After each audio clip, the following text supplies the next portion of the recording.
You're listening to the Mindset Advantage podcast with Elliot Rowe and Dr. Tricia Gardner. So, welcome to the show. This week we have Brian Rast coming on.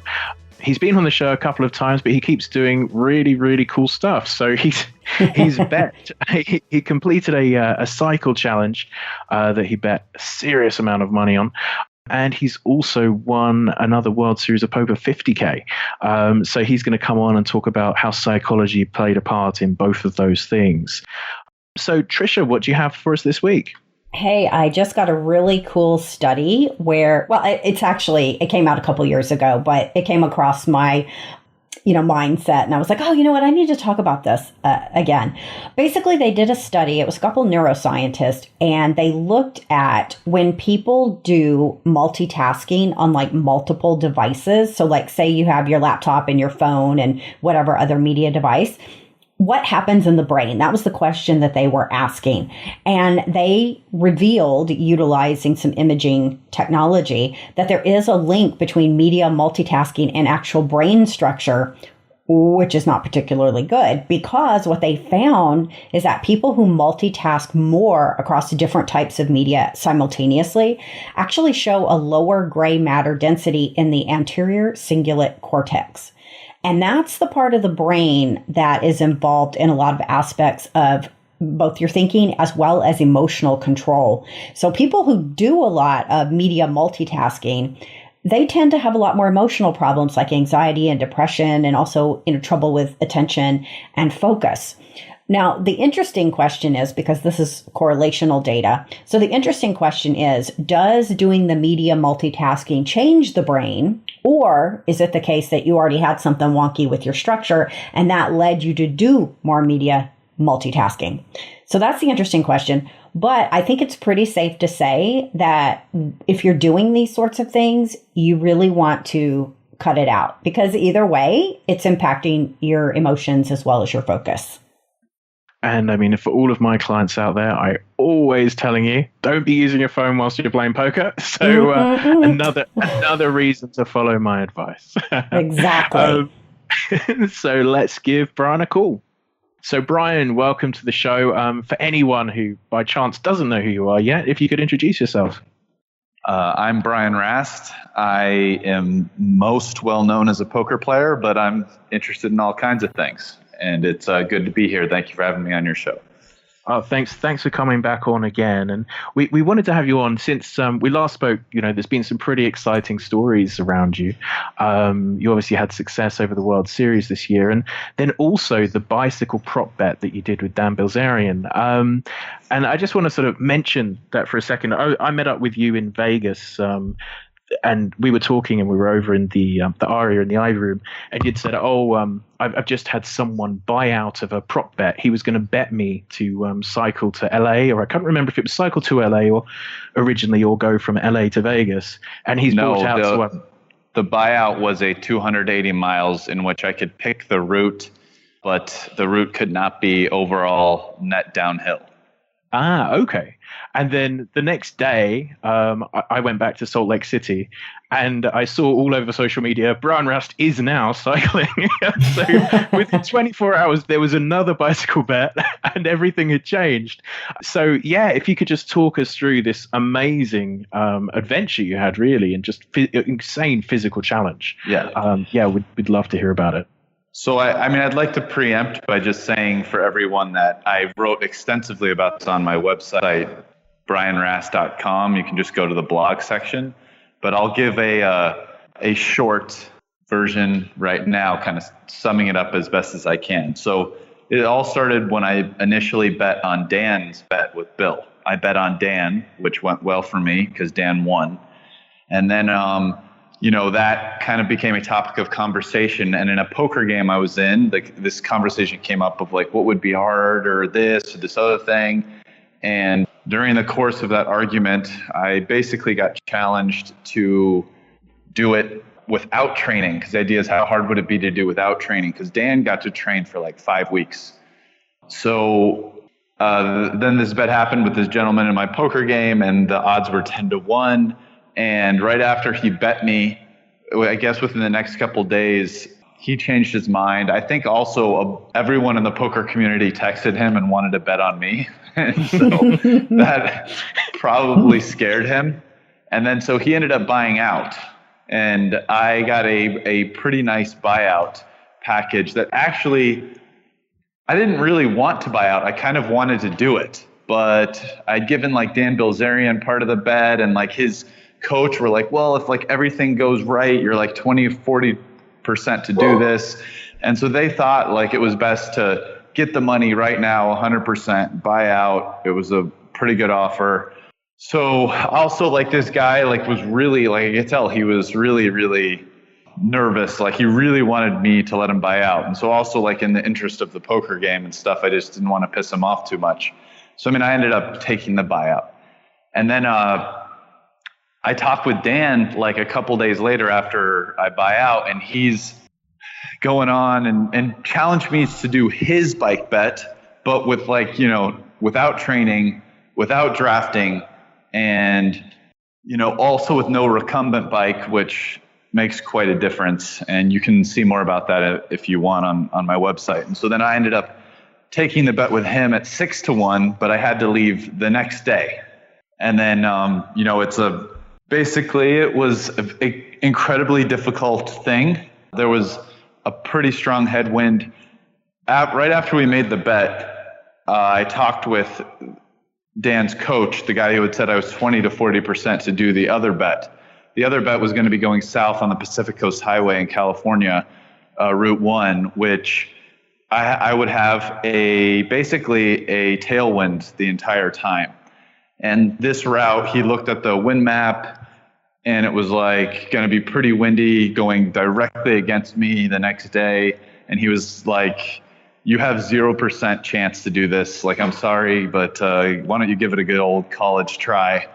And I actually tried to get out of the bet, but they would not let me out.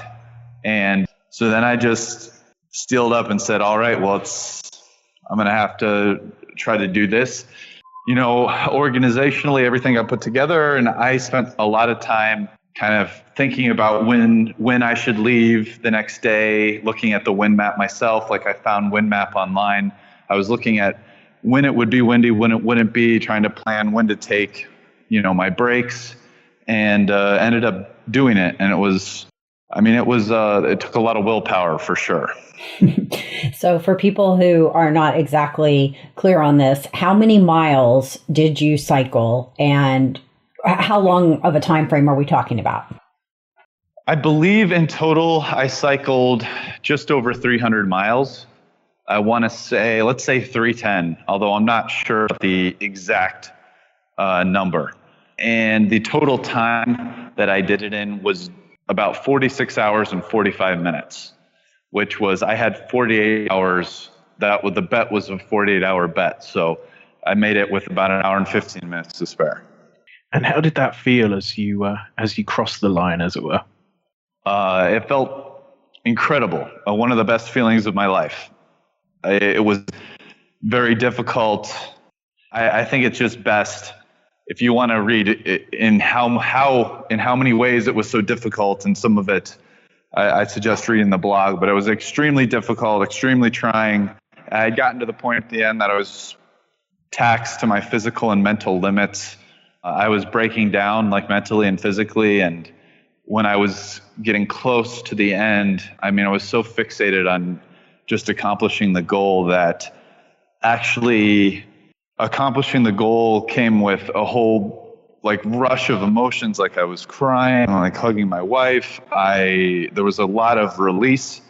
I'd say in the time immediately prior to arriving, I had gone through some really intense like physical and mental issues, and my mind was even almost clouded, and a lot of that went away after I accomplished my goal. And even though I was tired and whatever, I was actually able to kind of talk and hold normal conversation and stuff with people that were there.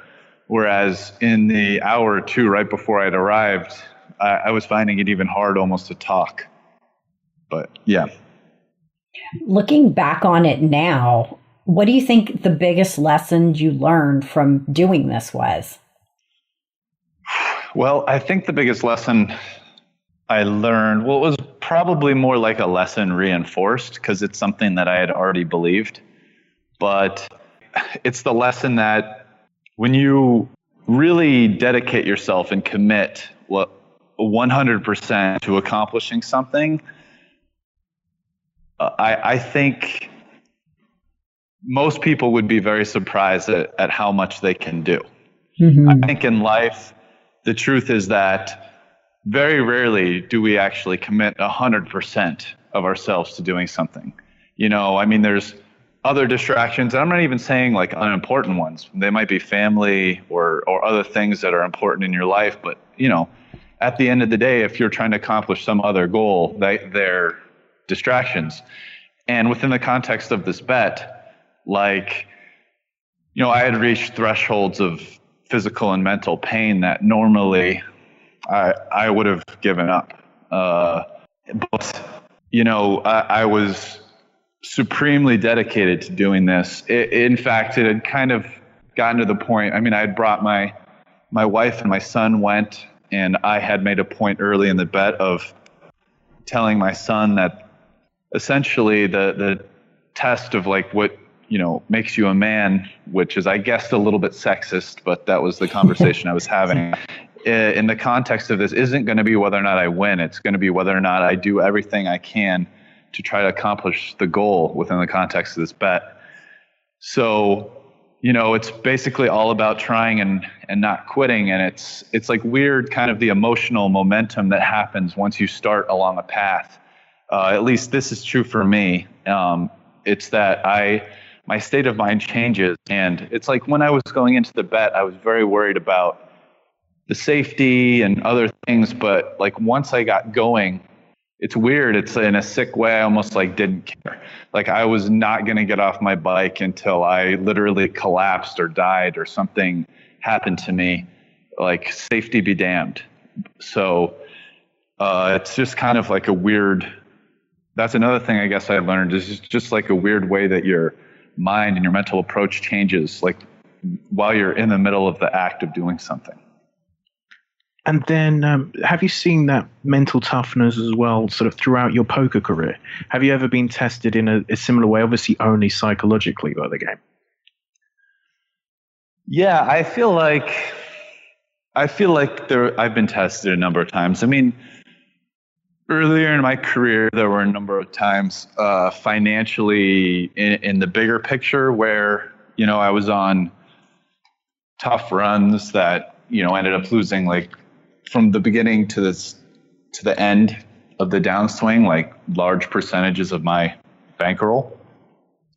Even more specifically, like the time I was at the final table with Scott, like taking a really bad beat in one of the biggest spots of my career with kings to eights for almost like all the chips at the end of the 500K high roller. I've had actually many sessions where I've been down over 300,000 and fought my way back out. Like I've almost taken like a sick pride and I feel like I've played well and stayed focused. Sometimes if I get stuck big and the game isn't good, then I just quit because it's like, this isn't very enjoyable. And it's not a great game, so why stay? But, there have been plenty of times where I've gotten stuck big and the game's been, a good game. So I feel like I've dug deep and just kept playing and been able to get my way out of it. And those are actually probably some of the most satisfying sessions, really, when things haven't been going well and I feel like I stuck with it and played well and, my luck turned around and I got out. So just, I guess a lot of different times over your career, or my career rather, where, just various things test you. And, I've played many 40, 50 hour poker sessions, which in and of itself is like a grueling marathon. run. So I kind of felt like mentally I was pretty prepared for this, or just other kind of like marathon sick willpower challenges.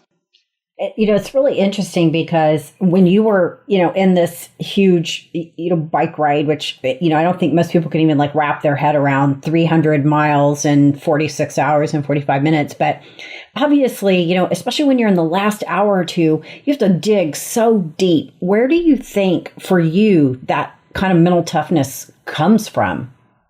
Yeah, just to expand on that. I mean, I actually was with 4 hours, I was like 15 miles away or something. I had a panic attack because I thought I was overheating. It was hot, and I thought I was having a heart attack. And I mean, I had to get off the bike for like 45 minutes before I could get back on again.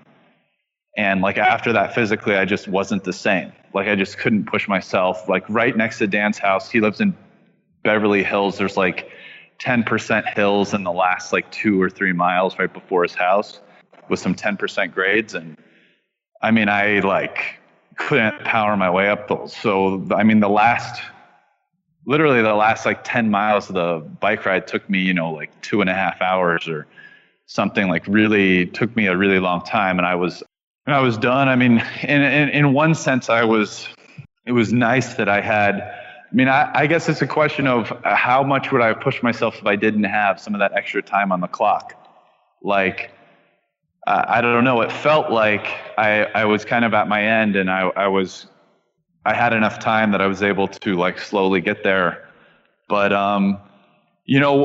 it's kind of interesting because one of the things I've noticed in life is that whether it's conscious or subconsciously, it's like your body's in attune with like these type of things. And so as part of the reason why, I broke down when I did was because somehow like I knew that I was close enough that I could kind of afford to have those problems when I did.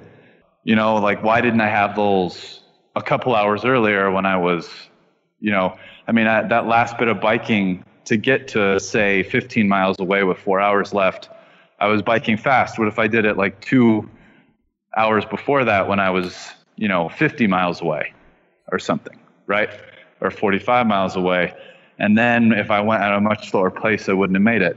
I just don't know the answer to that question. I mean, I suspect personally that there's somehow our bodies are somehow subconsciously in tune with this because I've felt this experience other times in my life. Like if I just like, I'm going to run 2 miles, I'm going to do this thing or whatever. But, it's pushing where I'm at physically at the moment or whatever it is.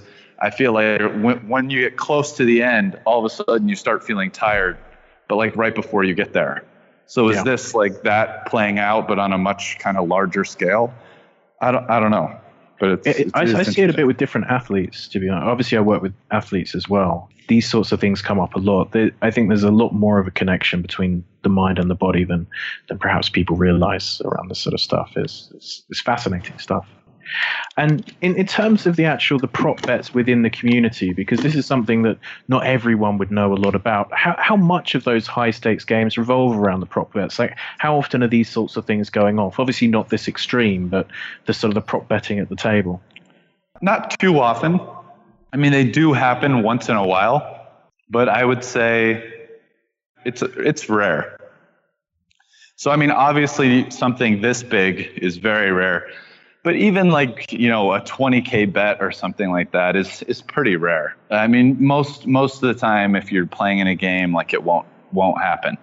What is a lot more likely is, betting of some kind, whether it's on like a boxing match or like, the NBA game or something stupid for like a couple $1,000 or if it's on a sports game, depending on who the crowd is even 10,000 or something. I mean, that kind of stuff is pretty common.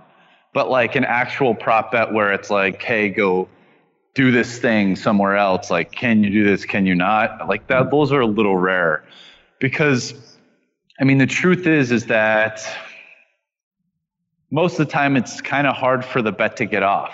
I mean, most of the time when someone kind of says like, yeah, I bet I can do that, you kind of just generally people tend to give the person credit that they can. right? Like if they're willing to bet like a lot of money. So, Right. I mean, this bet kind of came off the other way because he had almost, I think we were comparing Dan's bike ride to this guy named Peter Tran. A young man did this other bet where he like ran or had to walk for 50 or 80 miles or something in like 2 days. Like what would have been harder, or I don't know. There was some weird walking, running bet from Commerce with this guy. And, you know, there were differing opinions. And then like this gentleman challenged me, like, what odds would you need to do, you know, Dan's bet, like 300 miles with, you know, no training and no drafting. And so so it kind of happened more because it was a challenge. And even then I thought there was, because the bet didn't even happen the day that we talked about it. Like the day that we talked about it, was like, 10-1. He's like, you know, I don't think you can do that, but I'm going to think about it.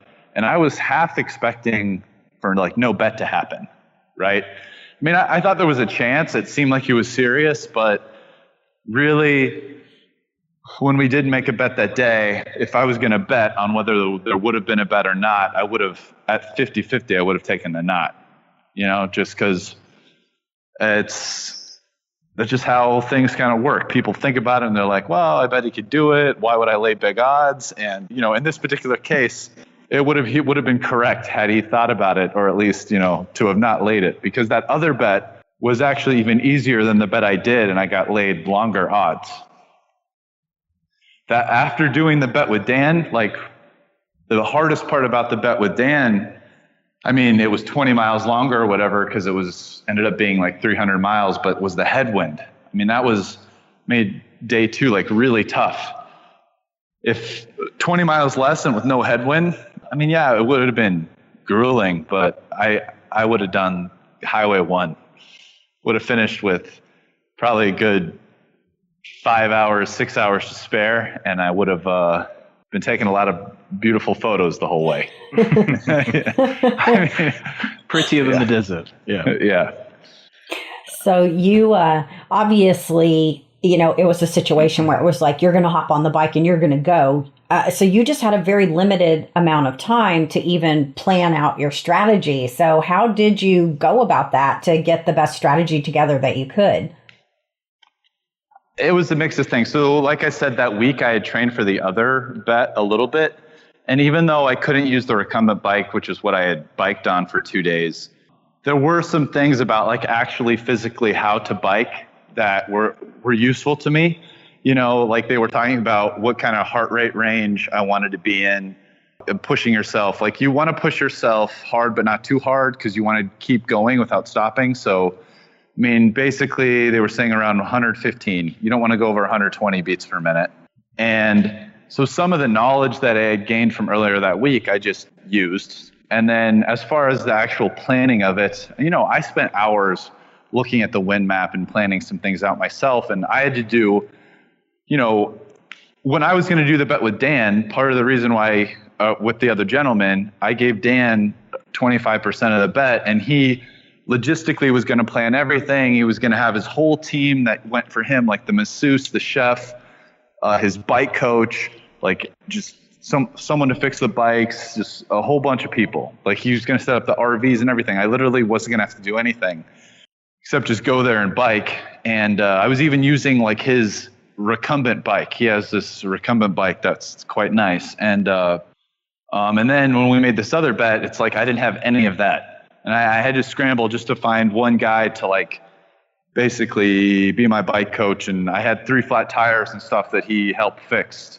And, you know, my wife and our friend Felipe went and took care of renting the RV, and they went and like bought food for the trip and stuff. And so it's like we had to put that all together logistically, which was, you know, pretty difficult. But that saved me some stress before, because my wife and my friend actually took care of a lot of that logistical stuff in terms of like getting the RV and getting the food together and stuff like that. And, you know, I could focus more on getting ready to bike and planning the route and the actual day of, because we didn't leave till late in the afternoon, just kind of like relaxing and not trying to be too stressed about things.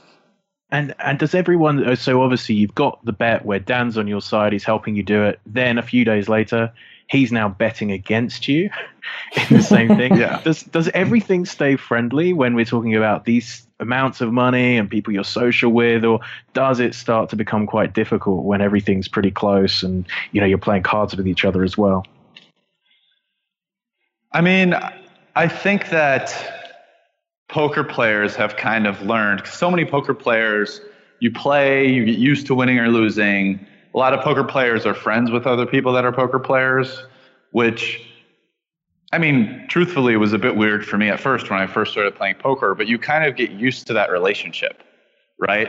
Like, even though you do care about winning or losing the amount of money that you're competing for, you, at the same time, have this kind of cognitive dissonance where you're not projecting that onto the person. So yeah, I mean, sure, it's like a little competitive and some talking shit, but like overall, like pretty friendly. Like even with Dan kind of switching sides, so to speak, 10-1 with these other criteria that were more friendly, he liked betting on me, but at 6-1 with a lot less friendly rules, he wanted to bet against me. Okay, so no one's taking, it's just what people think's a good bet and a bad bet, and it's not necessarily personal more than that.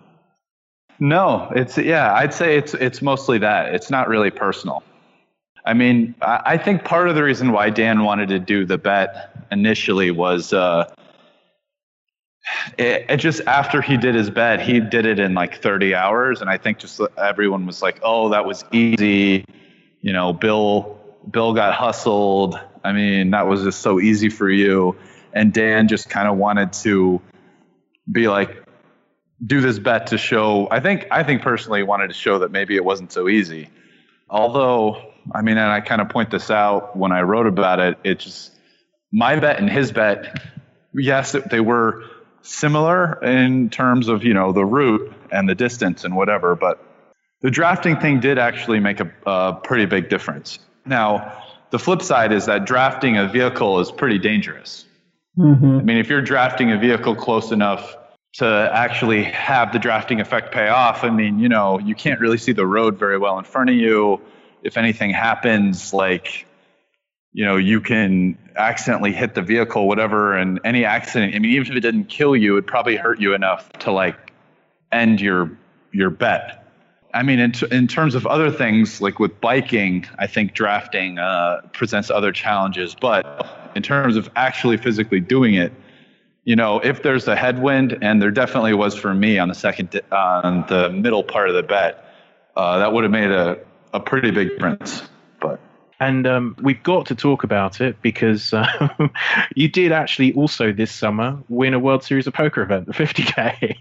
And we're getting through talking about, so how did that go for you this year? How did you feel getting through another major tournament, another major World Series event?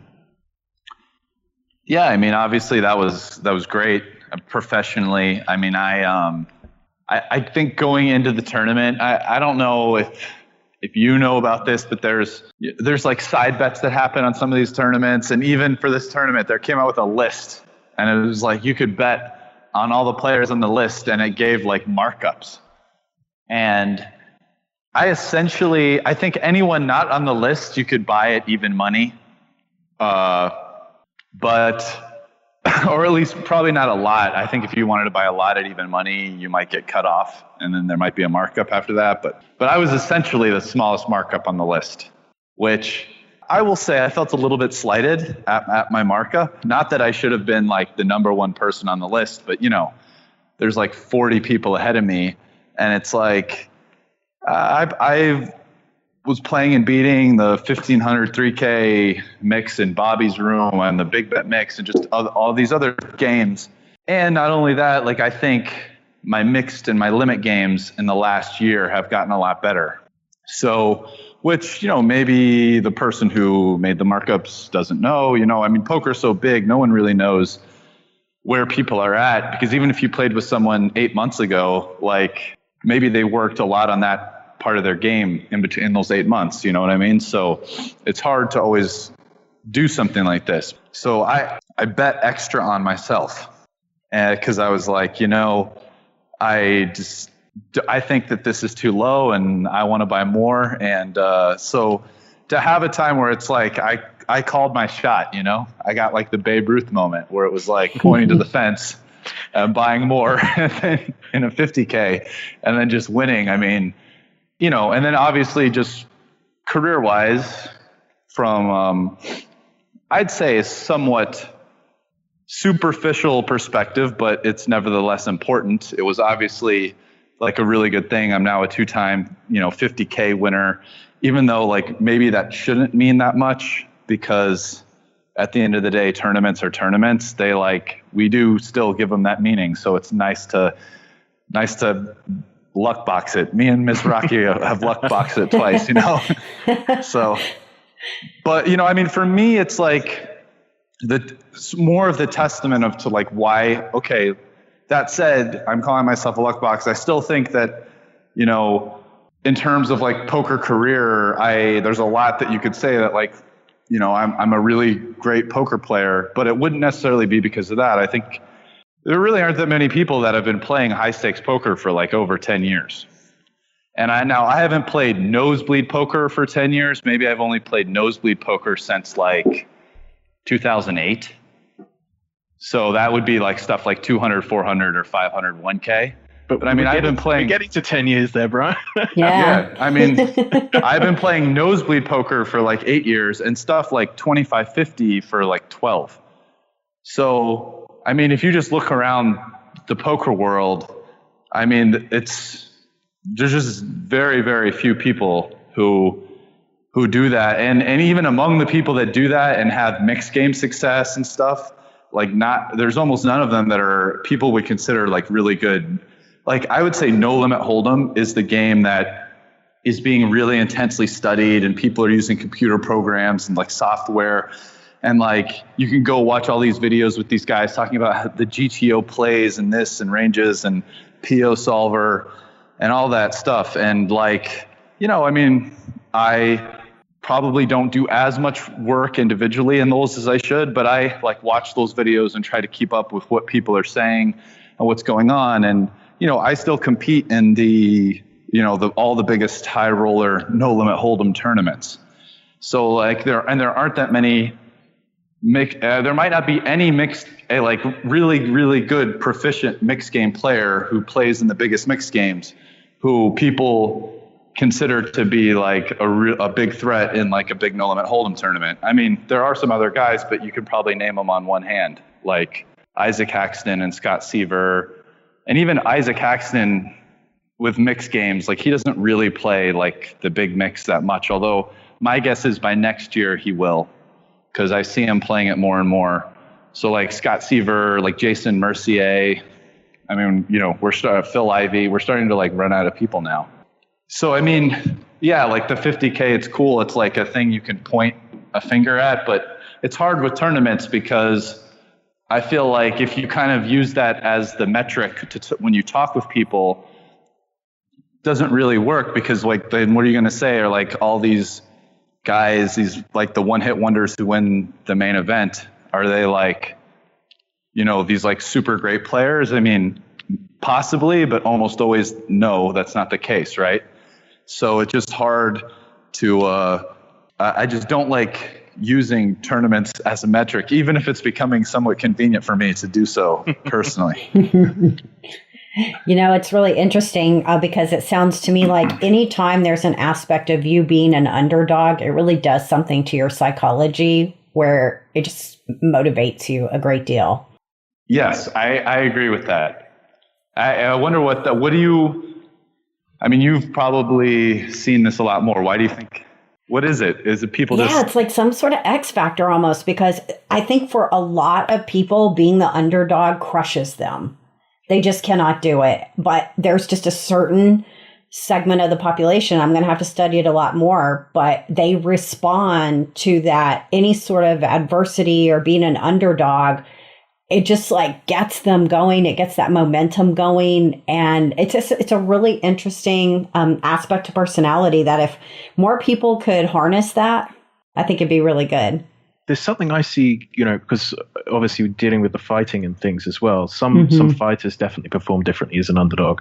And one of the interesting parts of it is I've had it described to me as when they're the underdog, they feel that they can give it 100%. Because they don't have the pressure of being expected to win. So they can really just go at it full bore without the fear of judgment afterwards. And sometimes being the underdog releases and just gives the freedom to actually perform at your very best and just to hell with it, either I'll win or I won't.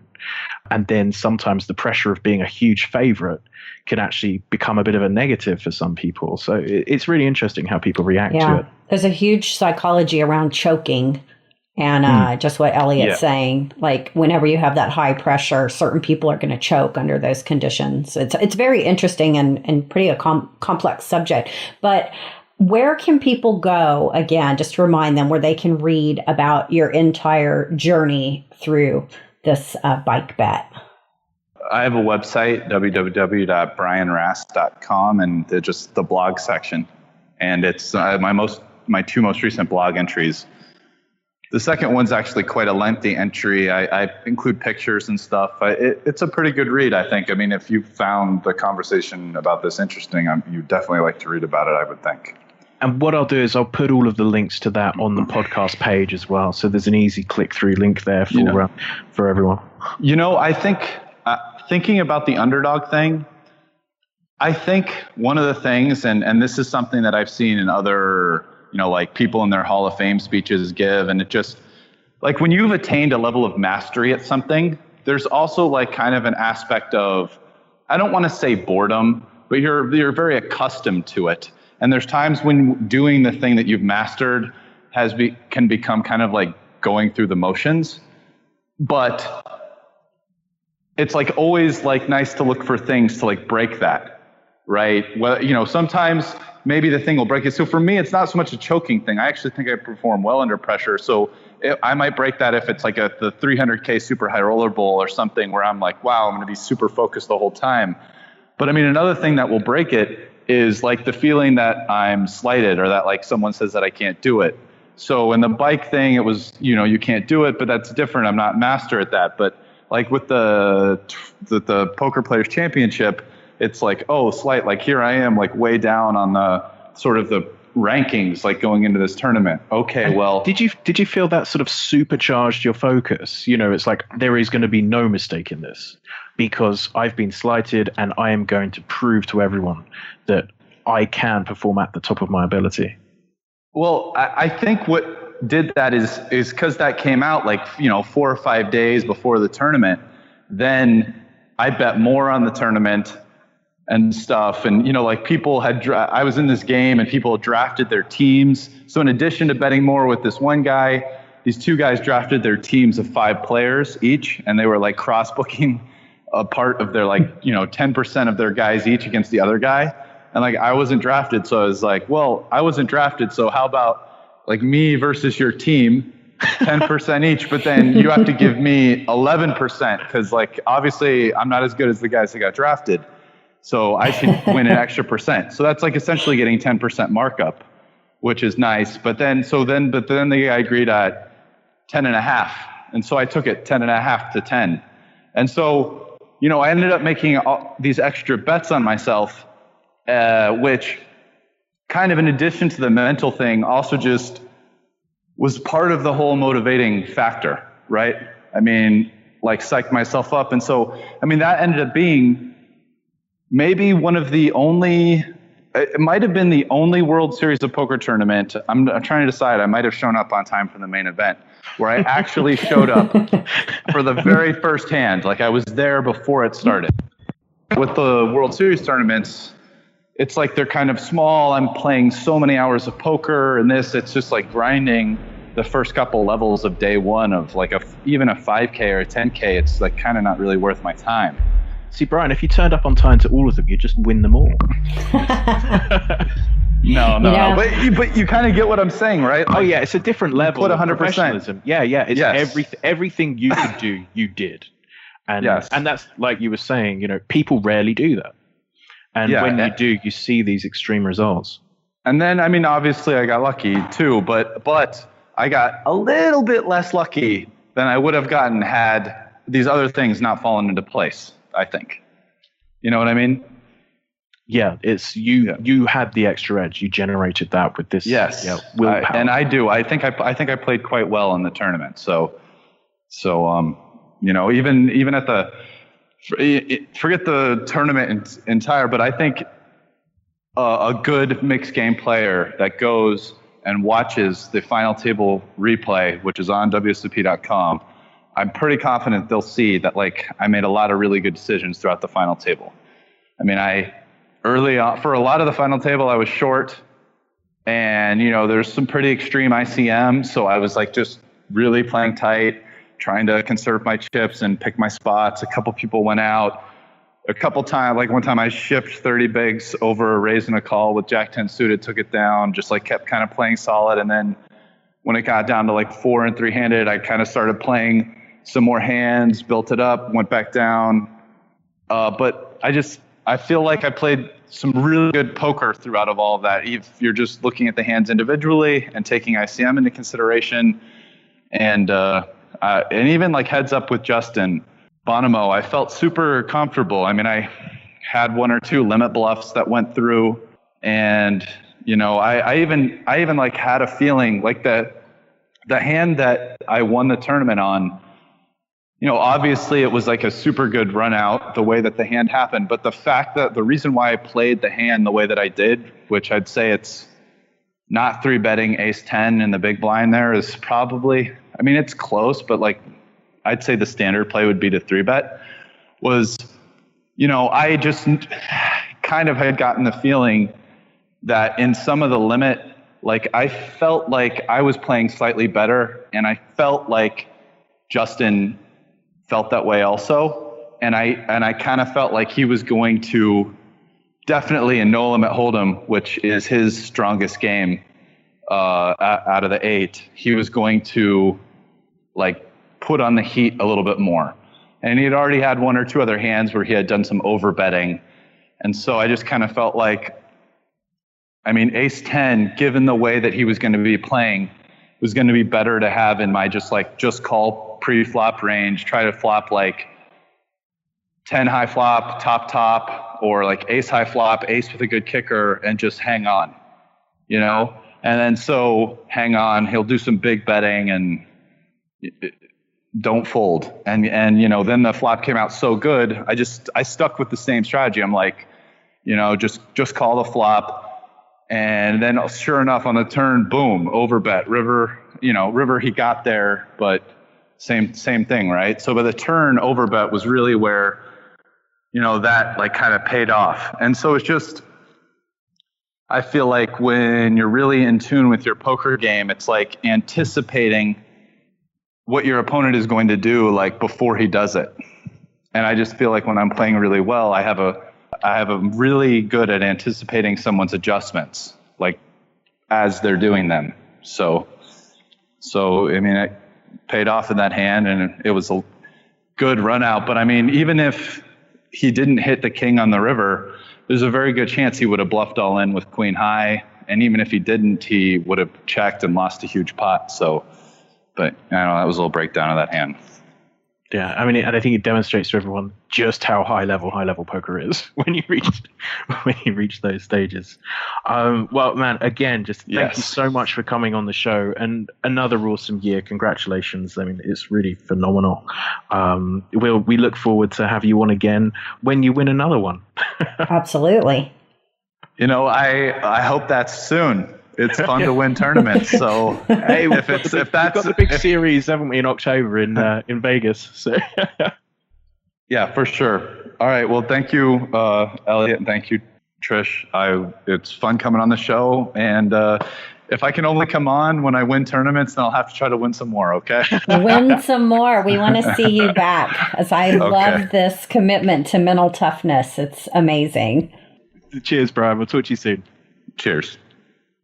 So just really fun having Brian on the show again. He really does have quite the adventurous life, doesn't he? Boy, it's way more interesting than anything I'm doing. Although, having said that, if someone challenged me to a 300-mile bike ride, I can guarantee you right here and right now, I would say no. Yeah, I'll be saying no to that one as well, for sure. No. And I mean, you can see where the mental toughness, just in all parts of his life, this attitude that he's taking into these different things, he's phenomenally strong mentally, and it's having a huge impact on his success. You know what's so odd to me? Why, at this point, does anybody bet against Brian Rast? Well, it's going to be harder for him to get odds next year, I'm sure. This is true. Yes, it's it's so interesting, and we talked a little bit about it, but there's definitely some personality differences and maybe even some brain differences between people who, choke and versus people who get motivated by, pressure and challenges. But I think it's going to be very interesting, to kind of maybe delve into that a little bit more going forward. Yeah, I mean, you can see the way that he's responding to these situations is just phenomenal. Under pressure, super high rollerball, obviously he won that. The huge pressure of the poker tournaments, and then something as crazy as, these 300-mile bike ride on one day's notice without training. I mean, it's just just incredible. I'm just not doing it. So Tricia, where can people find out about you? You can follow me on Twitter, Dr. Tricia Cardner. You can go to my website, which is drtriciacardner.com. You can find my new book, Peak Poker Performance, over at amazon.com. And by the way, I just finished recording the audio for that. So the audiobook will be available at Audible anytime now. And if you want to find out about my products and services, head over to pokermindcoach.com. There's information about my coaching there, and also the MP3s and video series I offer. So guys, we shall talk to you soon. Go out, make some big bets, and then stick with it till you win them. Advice from the doctor there. Bye, guys. Cheers. You've been listening to the Mindset Advantage podcast with Elliot Rowe and Dr. Tricia Cardner. To get any resources mentioned in the episode or to listen to past shows, visit pokermindcoach.com/TMA podcast. Thanks for listening.